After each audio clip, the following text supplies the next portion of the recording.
Tem uma entidade malévola na casa. Você está prestes a ver pessoas reais. Eu fiquei totalmente apavorado.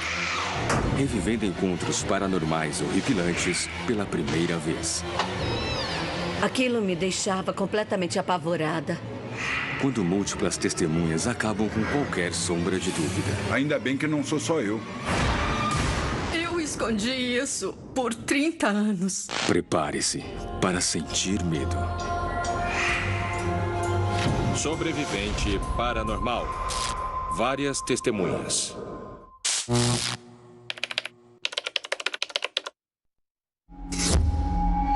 Claquete, História 29, Laurie, Tomada 1.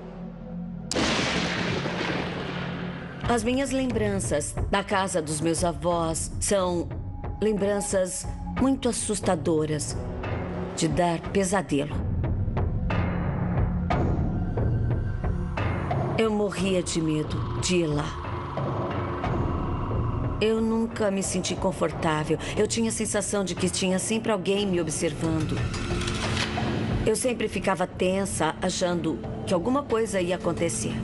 Laurie não sabia como explicar às outras pessoas a sensação de mau agouro que ela sentia na casa.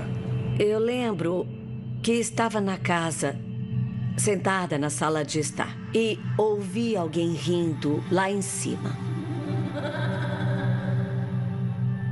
Eu sabia que não tinha ninguém lá em cima. E eu não vi ninguém. Mas eu sentia que tinha mesmo alguém lá.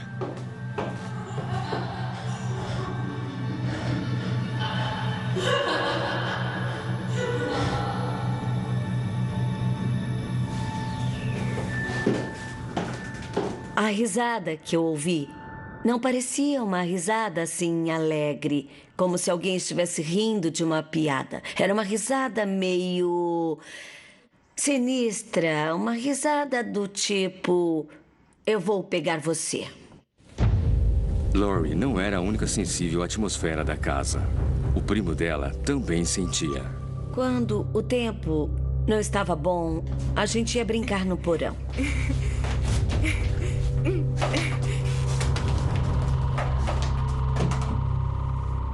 O aquecedor ficava em um dos cantos.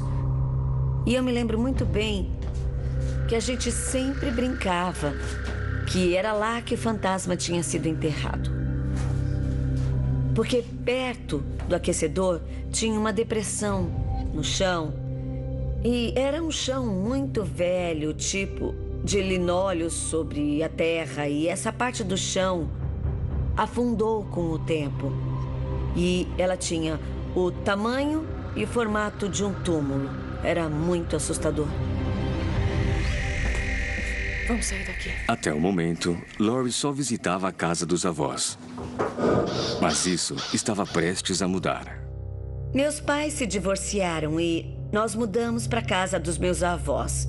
Eu já não estava muito feliz porque os meus pais tinham se separado, mas o fato de ter que morar naquela casa era um pesadelo que tinha se tornado realidade. Eu me senti como se tivesse sido condenada a ir para a cadeia. Quando nos mudamos para lá, eu notei que, independente da época do ano, existiam certas áreas da casa que eram sempre muito geladas. Uma delas era o meu quarto. E, sabe, não fazia sentido porque o meu quarto recebia sol a manhã toda. Era desse lado da casa. Então ele devia ser claro, alegre e bem aquecido. Mas ele não era. Laurie tentou ignorar as estranhas experiências, mas elas continuaram. Tinha uma cadeira de balanço bem velha. Eu ouvia aquele barulho. Eu olhava e a cadeira estava se mexendo. Para frente, para trás, para frente, para trás. E então ela parava. Parava totalmente, como se a pessoa tivesse colocado os pés no chão.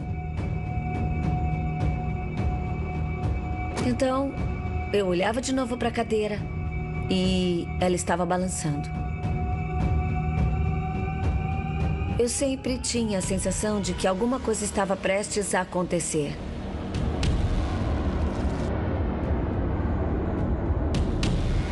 Eu odiava aquela cadeira. Aquela cadeira me deixava completamente apavorada. E quando eu me levantava para ir contar para minha avó, ela parava.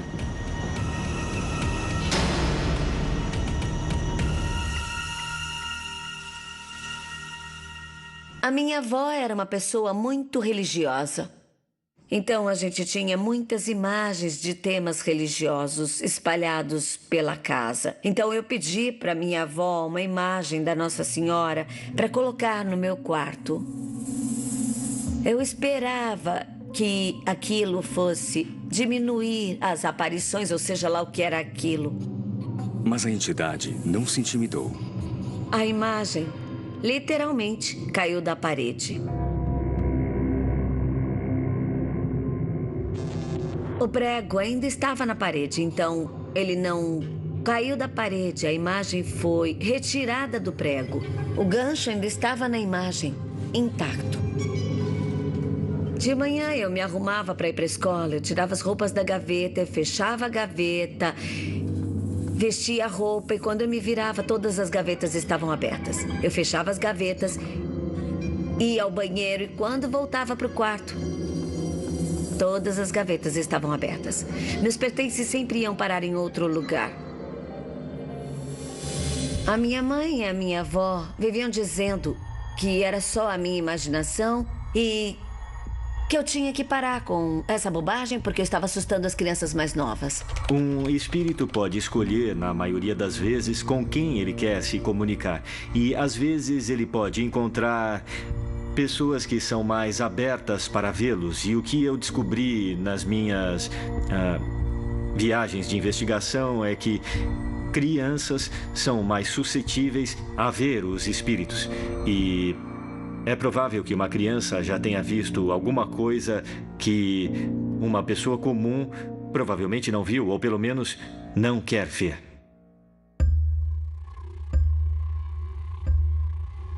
As coisas ficaram muito mais intensas no meu quarto, especialmente.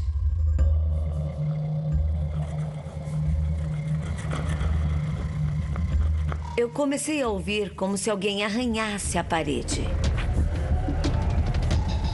Como se alguém estivesse preso na parede tentando sair. Arranhões muito fortes. E eu sentia que tinha alguém bem atrás de mim. E eu sentia que não conseguia respirar quando isso acontecia, como se isso tirasse todo o ar do meu quarto.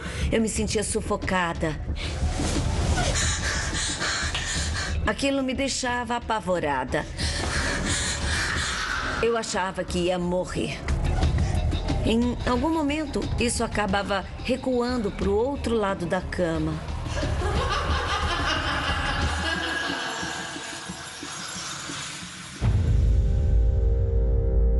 Até agora, só Laurie tinha presenciado fenômenos estranhos na casa. Mas não seria assim por muito tempo.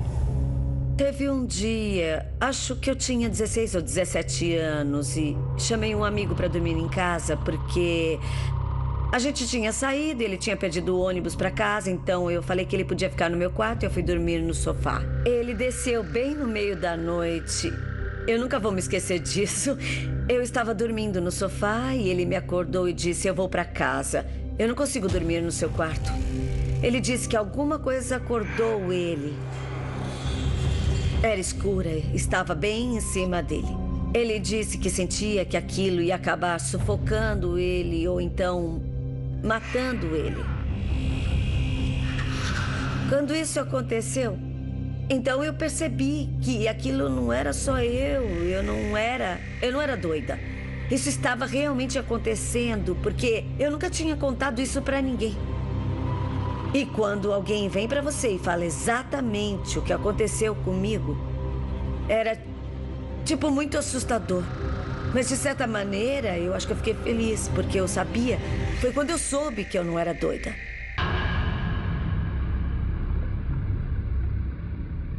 Então, um dia, as minhas amigas e eu resolvemos tentar descobrir quem poderia ser.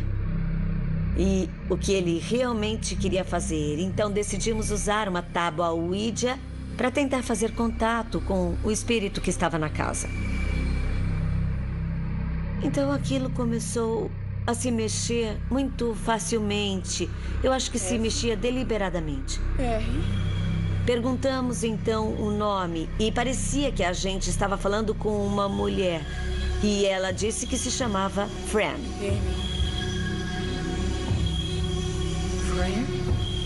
Uma das minhas amigas acabou ficando com muito medo e quis parar de fazer aquilo. Então ela saiu do círculo. Eu perguntei se a Fran era a mulher que eu costumava ouvir rindo em diferentes ocasiões e se era ela quem estava abrindo as minhas gavetas. A Fran disse que ela tinha morado naquela casa. E ela nos disse que ela tinha cometido suicídio.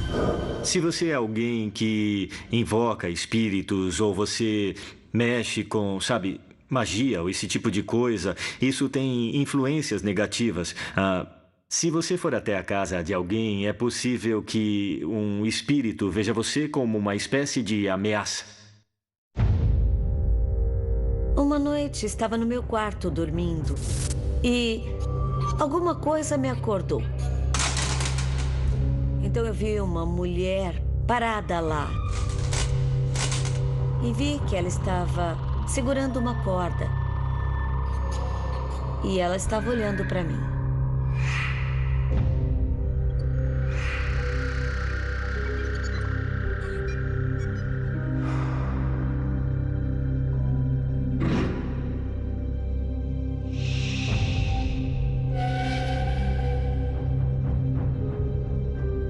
Ela colocou a corda em volta do pescoço e apertou um nó.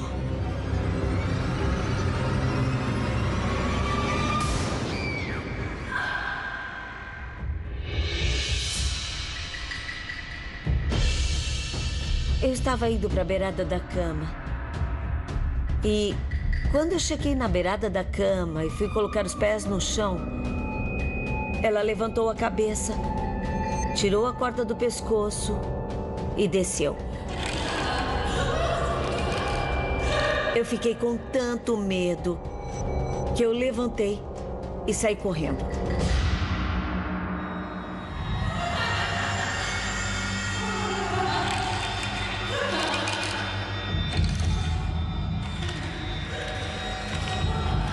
Então, eu fui ao quarto dos meus avós, que ficava no andar de baixo, e comecei a gritar para poder acordar eles. E a fantasma disse que eles não iam acordar, que ela tinha colocado eles para dormir. Laurie estava com tanto medo que ficou acordada a noite toda. Meus avós acordaram de manhã e eu perguntei para eles se por acaso ouviram alguma coisa de noite. Eles disseram que não. Ela ainda está lá, mas nunca me tocou e não fez muitas coisas. E assim que eu fiz 18 anos, eu fui embora daquela casa. Então, eu me mudei com as minhas amigas que estavam se mudando para Virginia Beach e eu fui junto. Eu ainda estou tentando me recuperar do que eu passei naquela casa. E eu acho que vou ser assombrada por essa experiência pelo resto da minha vida.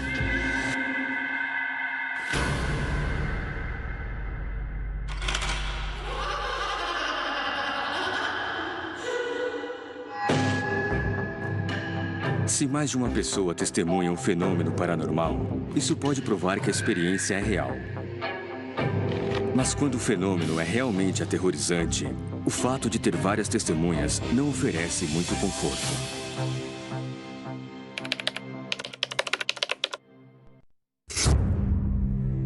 Claquete, História 27, Frank, Tomada 1.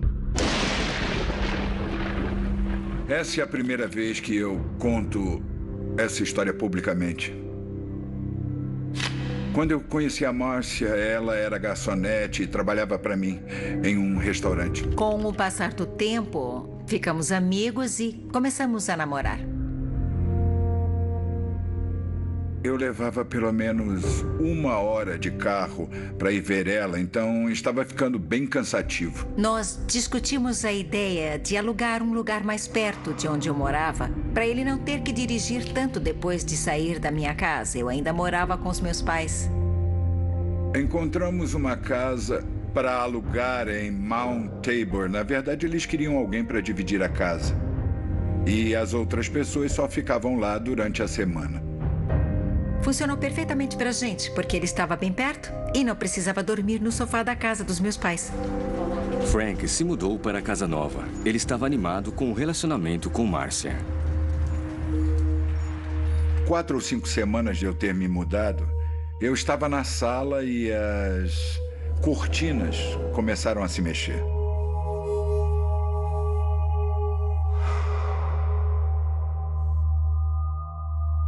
Era uma casa antiga, mas a gente tinha colocado plástico nas janelas para que elas ficassem bem seladas. Não tinha motivo para as cortinas se mexerem porque as janelas estavam seladas. Então a temperatura caiu muito. Saía vapor da minha boca, parecia que eu tinha entrado em um freezer. E aquilo não foi a única coisa estranha que aconteceu. Seguido de fogo. Eu estava no meu quarto e eu ouvi o rádio lá embaixo. Com a rua Union. Dava para ouvir as estações mudando. Era um rádio antigo e dava para ouvir as estações mudando. Ele parou em uma estação de jazz de música dos anos 40. E eu pensei, quem está ouvindo isso? Eu olhei em volta, eu estava no 2º andar, olhei no quarto das pessoas que moravam comigo, eles não estavam lá. Então comecei a descer as escadas e assim que eu cheguei no andar de baixo, a música parou. Estava desligado. Voltei lá para cima e eu comecei a pensar que tinha alguma coisa errada.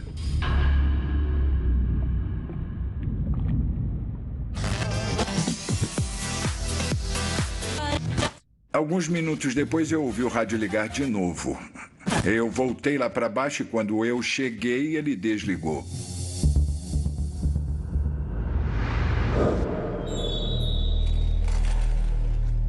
Quando eu ficava no meu quarto, assistindo TV, eu ouvia batidas e golpes, às vezes arranhões. E eu ouvia vozes falando, murmurando. E um dia eu lembro bem que eu estava assistindo TV e eu ouvi atrás de mim no corredor. Então desliguei a TV. Era um murmúrio fraco, então pensei que tinha alguém em casa. Então fui conferir, mas não tinha ninguém. Parou.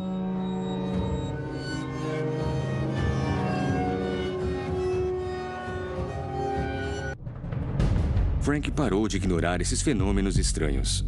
Mas ele estava curioso para saber se as pessoas que moravam com ele tinham experiências semelhantes. Eu não me encontrava muito com eles, eu raramente via ele. Não existia muita comunicação e eu nunca falava com eles quando a gente se encontrava. E aí? E aí, como é que você estão tá? as coisas, cara? Tá tudo bem? Tá, tudo bem. Bom saber. Teve um momento onde um deles, Greg, estava na cozinha. A gente estava conversando banalidade, jogando conversa fora. Aí, cara, você viu aquilo? Não, você viu o quê? De repente, ele olhou assustado por cima do meu ombro, como se tivesse visto alguma coisa. Eu falei com ele, qual o problema? Ele disse, bom, eu vi uma sombra subindo as escadas. E eu disse, ainda bem que não sou só eu. Né? É sempre bom ter outras pessoas para validar o que você viu ou o que você acha que viu.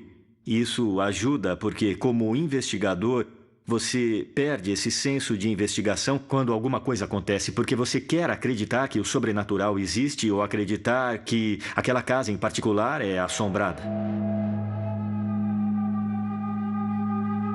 Com a confirmação de que outras pessoas estavam vendo a mesma coisa, Frank finalmente se abriu com Márcia. Eu não acreditei em nada daquilo, porque eu era muito cética. E eu simplesmente não acreditei nele. Deixei pra lá. Eu disse, olha, Você deve estar louco. Esquece isso.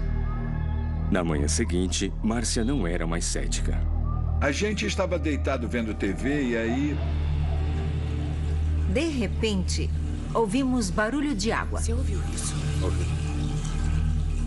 Ai, meu Deus. Eu fui até lá, abri a porta do banheiro e o chuveiro estava ligado e as torneiras abertas.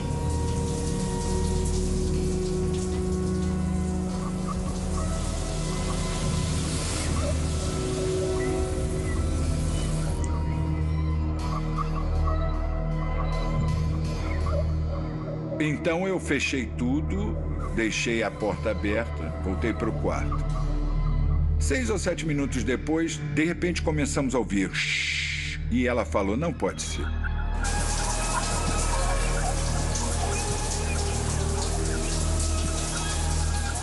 Eu disse, é inacreditável, não pode ser verdade, não pode ser. Ela saiu correndo da casa o mais rápido que ela conseguia. Porque naquele momento eu disse, não quero mais ficar aqui.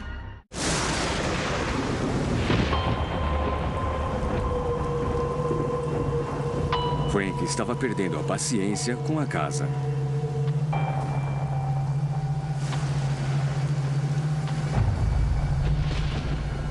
De repente eu ouvi um estrondo de trovões e a energia acabou. Eu não sabia se era só na minha casa ou no bairro todo, eu não tinha certeza, então fui lá para baixo. Fui até o porão, porque o disjuntor ficava no porão. Encontrei o quadro de distribuição.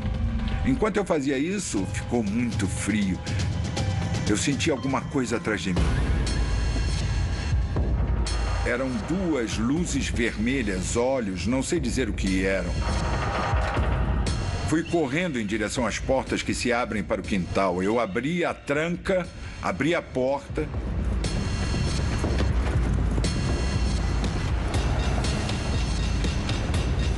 Entrei no meu carro e fui embora. Eu pago o aluguel, não tem problema, mas vou embora. Não ligo, eu estava feliz por sair dali. Voltamos lá, tiramos tudo em menos de 1 hora e eu fui embora.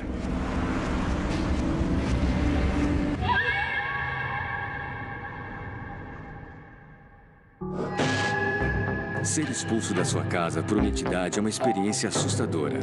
Mas algumas pessoas não podem ir embora, mesmo quando a família inteira está sendo aterrorizada.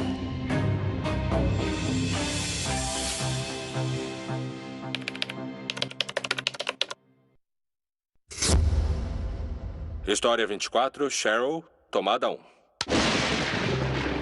Meu nome é Cheryl Arnott, sou de Lakewood, Pensilvânia. Ken é meu marido. Nos conhecemos na internet há muito tempo. Decidimos nos juntar e arrumar um lugar para morar.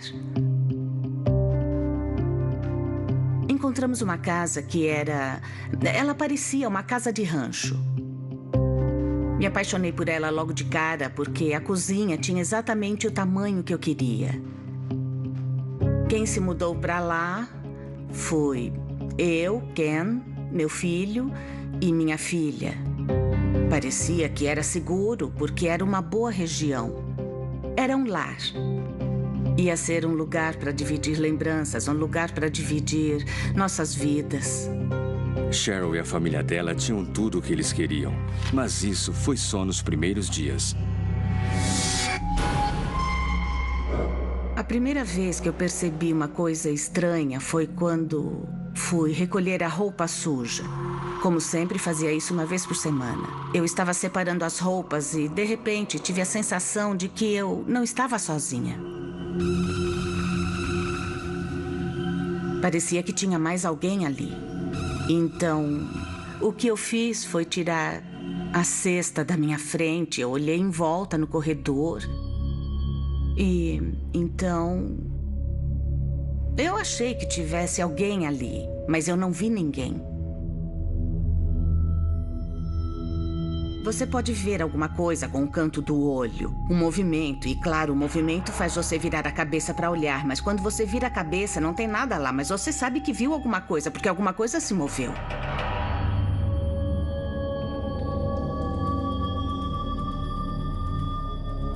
Eu pensei, que loucura, mas tudo bem, tá bom, você tá cansada, tinha que ter uma explicação.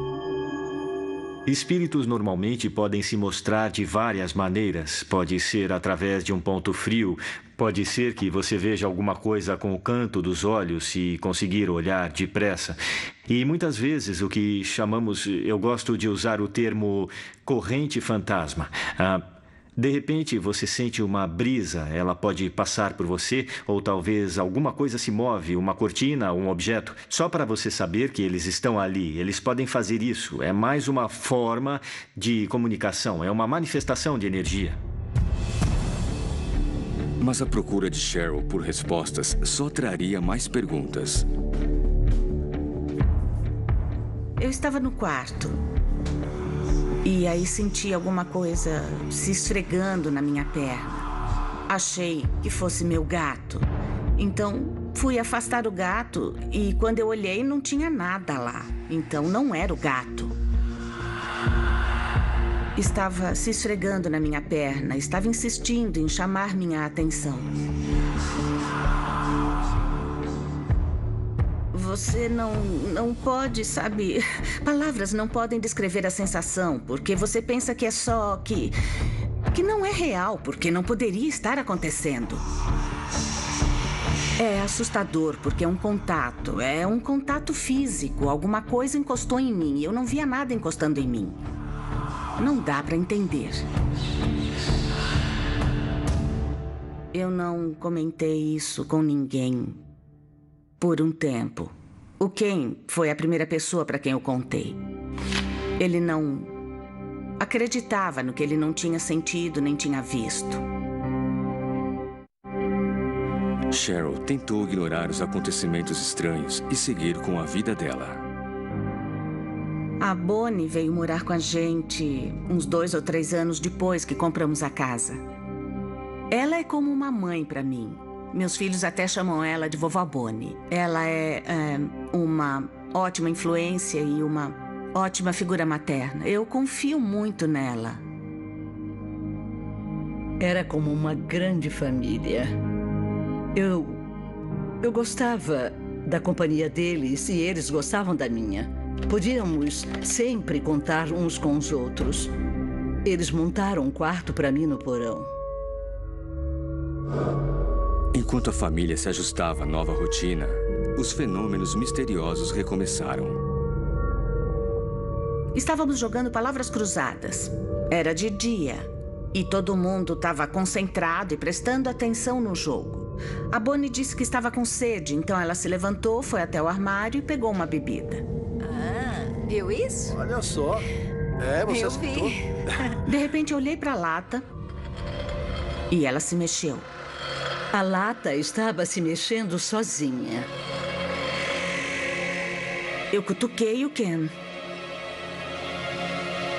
Fiquei apavorada.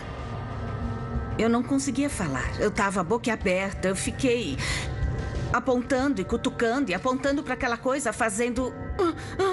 Não saía mais nada. Então, de repente, a lata fez... Eu estava apavorada, porque eu pensei que a qualquer momento a lata ia sair voando. Ela não ia me acertar, eu estava pronta para sair correndo. Quando nós 3 vimos, a gente sabia que tinha alguma coisa naquela casa. E essa coisa queria chamar nossa atenção, mas quem, o quê, por quê, onde, tudo isso eu não tenho a menor ideia. O nosso maior medo era o que poderia acontecer depois. A família estava no limite. Depois daquele dia, a atividade na casa começou a aumentar e toda vez que eu estava saindo da cozinha, indo para a sala e eu via alguma coisa se aproximando, eu achava que era o Ken, porque a sombra, ou seja, lá o que era do tamanho dele. Ele mede 1,90 e ela vinha na minha direção. Eu virava pensando que era o Ken, e quando eu me virava não tinha nada lá. Eram sempre sombras, sombras escuras. Eles procuraram maneiras de afastar a presença indesejada. Eu pensei em mudar de casa, mas acontece que uma mudança não era uma opção, porque tudo que a gente tinha estava ligado àquela casa. A gente não podia dizer, tá legal, cansei de você, casa, adeus. Não dá pra colocar tudo na bolsa e simplesmente ir embora. Não tínhamos pra onde ir. Bonnie logo se arrependeria da decisão de se mudar para aquela casa. Eu estava na mesa, eu estava sozinha. Estavam todos dormindo. Eu ouvia um barulho atrás de mim. Eu achei que fosse uma das crianças que estava tentando me assustar.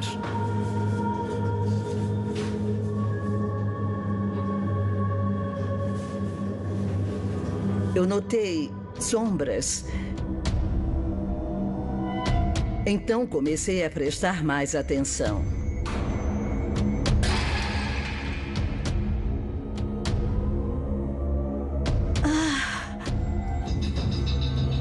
Era uma lembrança preciosa que eu colecionava. Uma tigela de vidro caiu no chão e se espalhou por todo lado. Menos o anjo no interior. Ele ficou intacto, a não ser a cabeça. A cabeça foi cortada. Naquele momento eu sabia que tinha alguma coisa ali. Mas eu não... Em nenhum momento eu achei que era amigável. Se fosse amigável, não ia te deixar com tanto medo e eu não ia querer sair correndo. Se fosse amigável, eu não faria isso.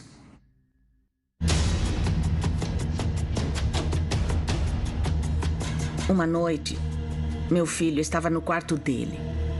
Ele já tinha ido dormir. Ele tinha uma namorada, ela se chamava Nicole.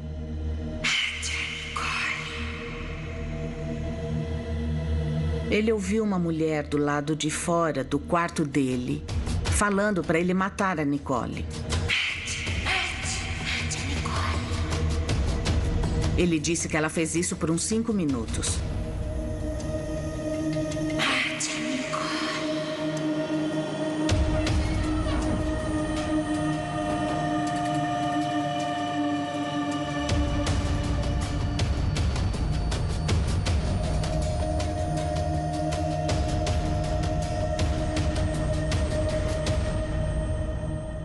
Meu filho ficou apavorado. Qualquer um ficaria.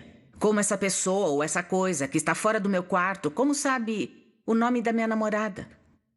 Como ela sabe alguma coisa? O que mais ela sabe sobre mim? O que mais ela vai dizer?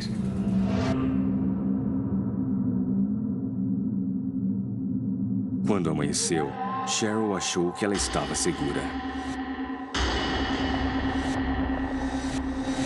Eu levantei e fui tomar banho. Eu estava lá tomando banho, tinha coisas para fazer, eu estava planejando meu dia. Eu estava lá, lavando o cabelo. Quando eu senti uma mão. Depois de experiências com uma entidade maligna em sua casa, Cheryl Arnold e sua família viviam constantemente com medo. Fui tomar banho. Eu estava lavando meu cabelo quando eu senti uma mão. Eu dei um pulo, aquilo me deixou assustada. Mas só que não tinha ninguém lá. Aquela coisa estava tentando chamar minha atenção e me assustar. Porque se fosse amigável, não ia me assustar daquela maneira. Eu saí de lá e nunca mais voltei naquele banheiro para tomar banho ou qualquer outra coisa. Algumas semanas depois, os fenômenos ficaram mais bizarros. A gente estava na cama, assistindo TV. Vi uma coisa se mexendo, uma névoa. se movendo em câmera lenta. O Ken disse: "Ah, meu Deus, tá vendo isso?" E foi... o que você fica confuso, porque você pensa... isso não é normal, isso não acontece, isso é uma loucura. Ninguém estava dormindo, ninguém acordou de um sonho.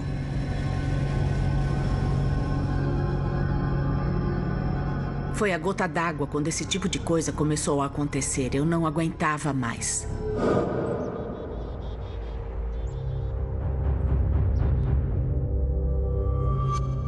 Fui até a cozinha, estava conversando alguma coisa com o Ken, eu não lembro o que era. A gente estava lá conversando.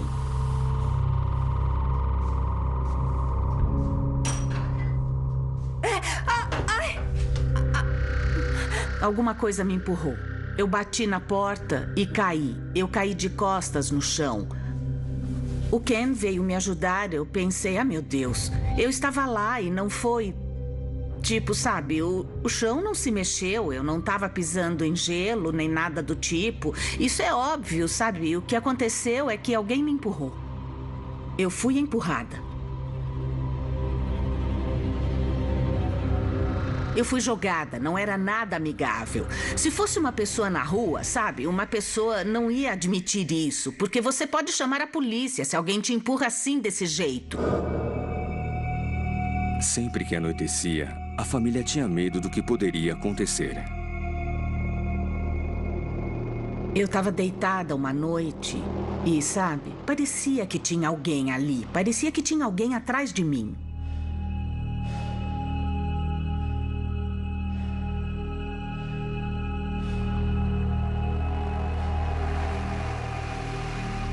Naquele momento, eu não me sentia segura na casa.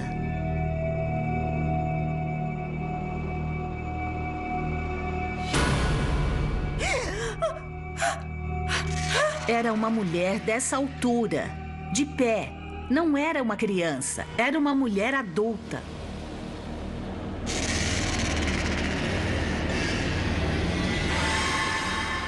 O cabelo dela estava jogado para frente, estava bagunçado, como se ela nunca... Ela precisava muito cortar o cabelo. Ela estava parada, olhando para mim. Ela deixou que eu olhasse para ela primeiro. Depois apareceram faíscas, mas estava tudo escuro. E então aquelas faíscas começaram a desaparecer devagar. Eu me sentia como um cervo na floresta e um caçador ia... Eu esperava que alguma coisa fosse acontecer. E eu me senti extremamente vulnerável. Um alvo vulnerável na minha própria casa. Eles não podiam mais viver daquela maneira e procuraram ajuda. Então foi através de um amigo na rede social que conseguimos encontrar as pessoas certas. Basicamente, o plano era ir até lá, validar a história, se o que eles diziam estava mesmo acontecendo, aquilo de uma vez da casa deles. Você que procura o Senhor, olhe para a rocha. Ele consolará todas as suas tragédias. Ele transformará seu deserto em um Éden e sua solidão no jardim do Senhor. Temos óleo que foi abençoado e vamos em cada quarto e fazemos o sinal da cruz em todas as janelas. E lemos passagens da Bíblia para limpar o quarto. De quarto em quarto. Então, finalmente chegamos lá fora. Assim que chegamos lá fora, abençoamos a porta e isso se faz dos dois lados.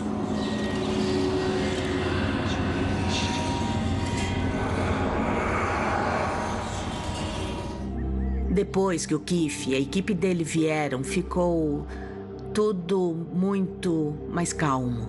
Agora eu posso respirar aliviada e não ficar preocupada com o que eu vou ouvir ou o que eu vou ver agora.